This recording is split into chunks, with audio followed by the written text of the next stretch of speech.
oui petit, c'est nous les champions, c'est nous les vrais champions. Même à 10 contre 11, on se balade. Même sans Mbappé et Dembélé, à 1-0, on se balade. Vous pouvez jouer toute la nuit. Le mur italien, le mur d'Italie. Gianluigi Donnarumma qui s'est métamorphosé depuis quelques mois, qui est infranchissable. Gigio Donnarumma a fait un match XXXXL ce soir. Il a été incroyable. Vitinha, il m'a fait lever de ma chaise. Franchement, un grand Paris Saint-Germain ce soir, et même pas, on a été très moyen, parce qu'on n'a même pas eu besoin de forcer notre talent pour taper cette équipe de Marseille, qui n'existe plus, même en Ligue 1, deuxième Brest, troisième Monaco, même quand Lyon n'est pas au niveau, même quand Bordeaux et Saint-Etienne sont en Ligue 2, vous n'arrivez même pas à être dans le top 5. Franchement, ce soir, je suis trop content. Et franchement, c'était mal barré. Vu le niveau de la première mi-temps. Première mi-temps catastrophique des deux côtés. La première mi-temps, c'était pas un match de football. C'était pas un match de football. C'était un match de football amateur. Et encore, je suis gentil. Je suis vraiment très gentil. La première mi-temps, elle est catastrophique des deux côtés. Mais surtout du PSG. Ce n'était pas un PSG en mode Ligue des Champions en première mi-temps. En première mi-temps, j'ai vraiment eu très peur. En première mi-temps, le nombre de ballons perdus, le nombre de mauvaises passes, c'était catastrophique. Et très clairement, j'en ai parlé à la mi-temps avec quelques personnes. Ce carton rouge de Beraldo, je pense, a fait réveiller les choses. C'est-à-dire que Luis Enrique a dû repenser son équipe pour la deuxième mi-temps, et ça a marché. En contre-attaque, Paris a été efficace. Le premier but, il est exceptionnel. À montrer dans les cours d'école. Vitinha, Dembélé, Vitinha, Dembélé, Vitinha, Dembélé. Le Barça, on arrive, frère. FC Barcelona, on arrive. Dans 10 jours, on va vous éteindre parce que à 10% de nos capacités, on gagne 2-0 à Marseille. Vous gagnez 1-0 à domicile contre des clochards.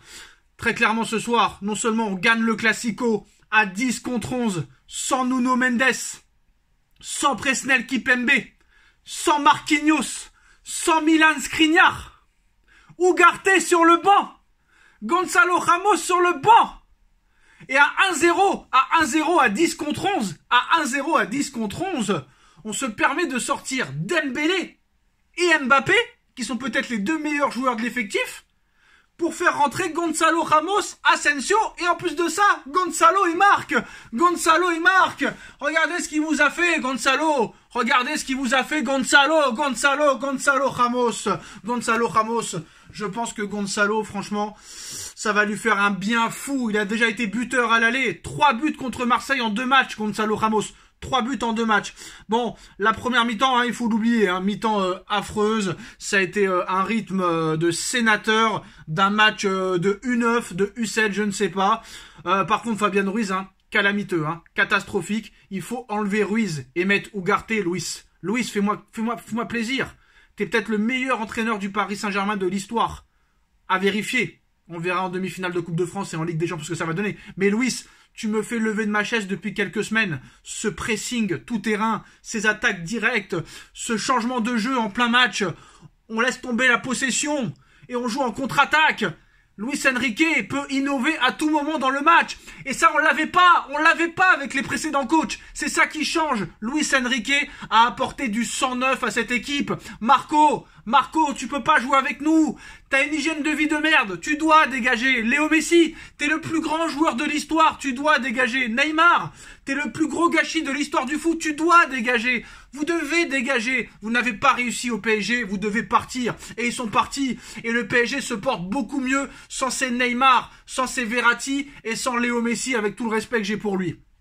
Alors Kylian ce soir, Kylian, t'as été fantomatique, inexistant, invisible. T'as été l'homme invisible ce soir, Kylian. Achraf, ta femme, pareil, catastrophique. Je pense que il y a un peu de remue-ménage dans le couple Hakimi-Mbappé. Vous avez été catastrophique ce soir. En première mi-temps, tu voyais un peu que les hommes d'Enrique cherchaient le 0-0. Paris est venu chercher le 0-0.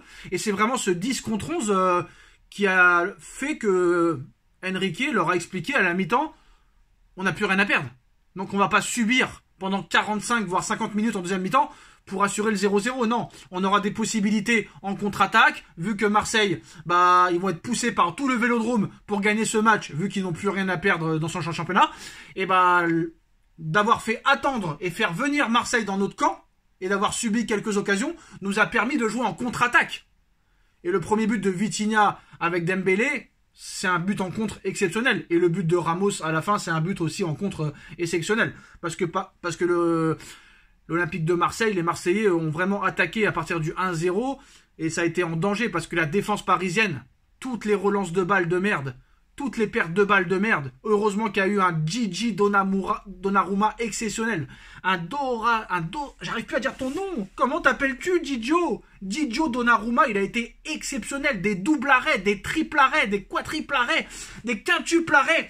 Ce soir, il était infranchissable, Donnarumma. Et Paris a été très moyen ce soir. Le PSG a été très moyen ce soir et le PSG s'en est quand même sorti. Parce que, franchement, 25 milliards de ballons perdus en première mi-temps. Ousmane Dembélé, c'était le seul qui tentait des choses. Ousmane, c'était le seul en première mi-temps. Et Ousmane Dembélé, pour moi, il est pas loin d'être l'homme du match, même si Vitinha, pour moi, a été exceptionnel. J'ai du mal entre Vitinha et Donnarumma. Qui est l'homme du match? Ça sera très compliqué. Kolo Muani, il sert pas à grand chose, hein. Kolo Muani, il essaye d'être disponible, mais il sert pas à grand chose. L'arbitrage scandaleux, voilà, il n'y a pas faute de Beraldo. Mais peut-être que ça a été un bien pour un mal, l'expulsion de Beraldo. Mais en tout cas, Paris, presque sans défense centrale. Paris s'impose au Vélodrome. Presque tranquillement, on va dire. Bon, j'exagère, mais ce soir, ça n'a pas été un grand Paris Saint-Germain. C'est ça le truc. Deuxième mi-temps, beaucoup mieux que la première. Hakimi, il s'est réveillé en deuxième, parce qu'en première, c'était catastrophique, mais en deuxième mi-temps, il s'est réveillé. Vitinha, buteur. Vitinha, exceptionnel. Vitinha, en une saison, il fait ce que Verratti n'a jamais fait en 10 ans, c'est-à-dire marquer des buts, faire des passes, jouer vers l'avant, tenter des frappes de loin, prendre ses responsabilités. Et ça, franchement, Vitinha, c'est le meilleur milieu de terrain à l'heure actuelle au PSG. Ugarte est sur le banc, Warren a pris un petit peu le melon. Ça, va falloir faire attention. Et surtout, coaching gagnant, coaching décisif de Lucho Luis Enrique, qui a pris les bonnes décisions au bon moment. Et en plus, il gère très clairement son équipe. Il fait sortir Dembélé, il fait sortir Mbappé à une demi-heure de la fin pour les préserver pour les échéances qui arrivent. La demi-finale de Coupe de France contre Rennes au Parc mercredi et le match contre le Barça. Nuno Mendes mis au repos. Ça aussi, ça a été très très très bien. Paris qui a torturé, Paris qui a explosé, Paris qui a humilié Marseille à 10 contre 11 à l'extérieur au Vélodrome devant 67 000 spectateurs sans leurs supporters. Parce que Paris, il n'y avait pas de supporters. Nos petits du 13 ont du talent, mais franchement, Paris ce soir m'a fait plaisir. Luis Enrique, exceptionnel. Les choix de Lucho, exceptionnel. La gestion de Lucho, exceptionnelle. Gigio Donnarumma, XXL, infranchissable, imbattable. C'était le mur d'Italie, le mur de Rome, le mur de Milan. Ce soir, infranchissable. Gonzalo Ramos, buteur. Dembélé, passeur. Vitinha, buteur. Un jeu cohérent, un jeu d'attaque, un jeu de possession. Et en deuxième mi-temps, on change. On gère. Par rapport au carton rouge, on n'a plus le choix, on doit jouer en contre-attaque et ça va à 300 à l'heure. Franchement, un bon entraîneur, une bonne équipe, une bonne... Il y a quelque chose qui se passe, quoi. Tu vois qu'il y a quelque chose qui se passe. Tu vois que le message du coach, il passe. Tous les joueurs jouent pour eux-mêmes. Et ça, c'est bien. Et comme je vous l'ai dit, ce soir, c'est pas un grand PSG. C'est un PSG très moyen. À 10 contre 11, qui a battu Marseille 2-0 à 11, 67 000 personnes derrière eux. Bon, certes, il y avait beaucoup de blessés du côté de Marseille, mais il y avait pas mal de blessés aussi du côté du PSG. Skriniar, Marquinhos, Nuno Mendes, presque pas de défense du côté du PSG. Et pourtant, ce soir, on s'impose 2-0 pendant le Classico. Le PSG est le plus grand club de l'histoire du football français. Le PSG est le club le plus titré de l'histoire du football français, alors qu'on a à peine 54 ans. En face, ils ont 120 ans ou 130 ans, je ne sais pas. Voilà les postos. Victoire du Paris Saint-Germain. Merci Gigio. Merci Vitinha. merci Dembouz et merci monsieur Lucho qui est un vrai coach. Et j'espère le dire encore mercredi et au mois d'avril et au mois de mai. Et pourquoi pas un quadruplé exceptionnel, Trophée des Champions, Ligue 1, Coupe de France, Champions League. On se retrouve très vite dans une vidéo et maintenant avec Nono. Tchuss.